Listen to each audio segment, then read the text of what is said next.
नमस्कार, माझं नाव अर्चना. डान्स आणि फूड चॅनलमध्ये तुमचं स्वागत आहे. तर तुम्हाला कळतच असेल की आपण आज काय बनवणार आहे आणि तुम्हाला आवाजावरून कळलंच असेल की ही किती छान खुसखुशीत आणि कुरकुरीत झालेली आहे. तर आज आपण गव्हाच्या पिठापासून मस्त त्यामध्ये चीज घालून खारी शंकरपाळी बनवणार आहोत. तर चला मग आपण बनवायला स्टार्ट करू. या वाटीने मी 1 वाटी गव्हाचं पीठ घेतलेलं आहे. हे पीठ मी आता चाळून घेते. आता यामध्ये मी चवीप्रमाणे मीठ टाकते.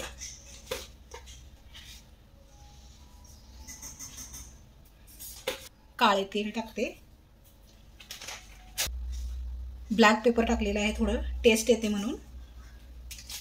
त्याचबरोबर या पिठामध्ये मी चीजसुद्धा टाकणार आहे, कारण चीजमुळे आपल्या या खाऱ्या शंकरपाळ्यांना खूप छान अशी टेस्ट येते. त्याच्यामुळे चीज तुम्ही नक्की टाका. तर तुम्ही अशा प्रकारे ग्रेड करूनसुद्धा टाकू शकता, नसेल तर हाताने कुस्करूनसुद्धा टाकू शकता. यामध्ये मी तेलसुद्धा टाकणार आहे. हे मी तेल थोडंसं कोमट करून घेतलेलं आहे. तर मी आपले जो नाश्त्याचा चमचा आहे ना, त्यानुसार मी 5 चमचा मी यामध्ये तेल टाकून हे चीज, पीठ आणि तेल मिक्स करून छान असं घेणार आहे. यामध्ये तुम्ही ओवासुद्धा टाकू शकता, जिरेसुद्धा टाकू शकता. त्याचबरोबर तुम्हाला हवे असेल तर, पांढरे नको असेल तर यामध्ये थोडेसे तुम्ही हळदसुद्धा टाकू शकता. आता हे मी सर्व छान असं मिक्स करून घेते.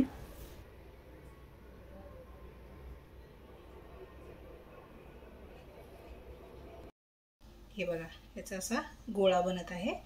तुम्ही बघू शकता. हे मी पीठ मळत आहे. आपल्याला कसं जास्त घट्ट नाही मळायचं आहे, आपल्याला थोडं थोडं पाणी करून टाकायचं आहे. यामध्ये एकदम टाकायचं नाही आहे, कारण आपल्याला घट्ट असं पीठ मळायचं आहे.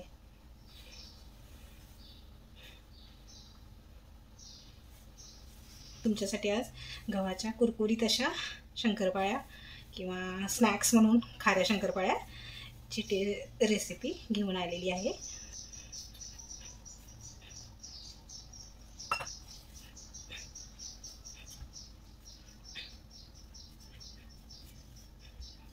तुम्ही बघू शकता.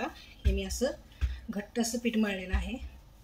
घट्ट पीठ मळल्यामुळे काय होतं, शंकरपाळी छान अशी कुरकुरीत होते. तुम्ही बघू शकता की असं मी पीठ मळलेलं आहे. याला मी आता 10 मिनटं असं झाकून ठेवून देणार आहे.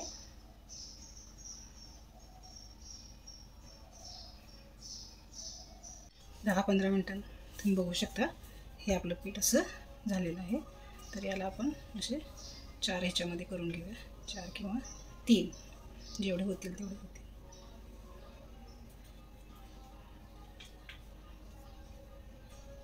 तर याला असं छान असे गोल शेपमध्ये आपण करून घेऊया सर्वाला. तर हे आता आपण लाटून घेऊया.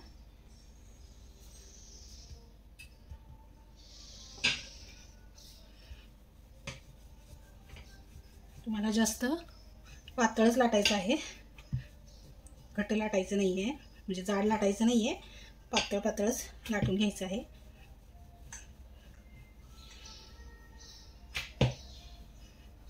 म्हणजे जेवढं छान पातळ तुम्ही लाटशिलात तेवढी तुमची ही खारी शंकरपाळी किंवा खारी स्नॅक्स असं म्हणता येईल, ती छान होईल, कुरकुरीत मस्त.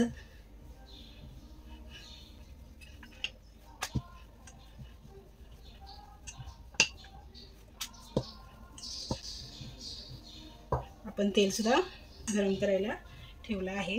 आता याचं छान अशा आपण कट करून घेऊया.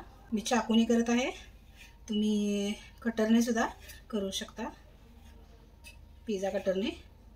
तर हे तुम्ही बघू शकता, आपण असे छान बारीक बारीक कट करून घेत आहे.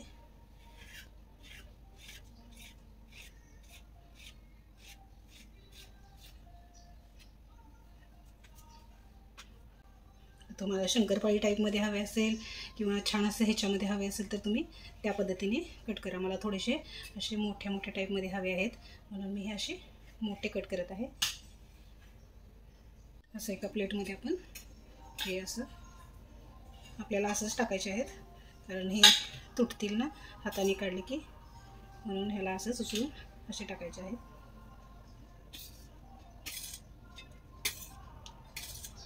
तर अशा प्रकारे हे बाकीचे सुद्धा मी छान असे करून घेते. आपलं तेलसुद्धा छान गरम झालेलं आहे. आता यामध्ये हे आपण जे केलेत ना शंकरपाळ्या ते टाकून देऊया. आपल्याला बारीक गॅसवरच हे छान असे फ्राय करून घ्यायचे आहेत. आणि हे कसे गव्हाचे असल्यामुळे थोड्या आपले मैद्याचे कसे खूप छान पांढरे असे होतात ना, तसे हे थोडे पांढरे होत नाही आहेत, थोडेसे लालसर राहतात. आता हे आपण छान असे मस्त बारीक गॅसवरच आपल्याला हे छान असे तळून घ्यायचे आहेत. म्हणजे कसं बारीक गॅसवर तळल्यामुळे ह्याचा कुरकुरीतपणा छान राहतो. त्याच्यामुळे बारीक गॅसवरच आपल्याला हे छान असे तळून घ्यायचे आहेत. सुद्धा माझे लाटून झालेले आहे. तर अशा प्रकारे मी सर्व करून घेतलेलं आहे. आता हे आपण सर्व तळून घेऊया. तुम्ही बघू शकता ते आपल्या छान अशा तळत आहेत. बारीक गॅसवरच आपल्याला छान तळून घ्यायच्या आहेत. बघू शकता आपल्या ह्या शंकरपाळ्या छान अशा तळून झालेल्या आहेत. तर याला आपण काढून घेऊया. तर यामध्ये आपण चीज घातल्यामुळे ह्या शंकरपाळ्यांची टेस्ट खरीच खूप छान होते आणि हे लहान मुलांनासुद्धा चीज घातल्यामुळं खूप आवडतात. तर तुम्ही ही रेसिपी नक्की ट्राय करून बघा आणि तुम्हाला आवडेलच, तसे तुम्हाला लहान मुलांनासुद्धा आवडेल. तर आपण बाकीचे उरलेले सुद्धा तळून घेऊया.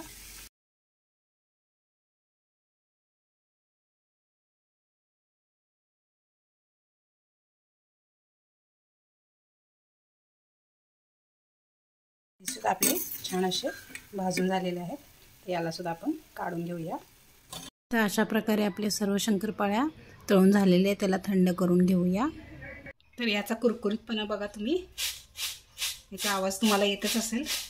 हे तुम्ही बघू शकता. हे छान असे क्रिस्पी कुरकुरीत झालेले आहेत. आता हे थंड झालेले आपण एका कंटेनर डब्यामध्ये भरून ठेवू शकतो. हे बऱ्यापैकी खूप दिवस चालतात.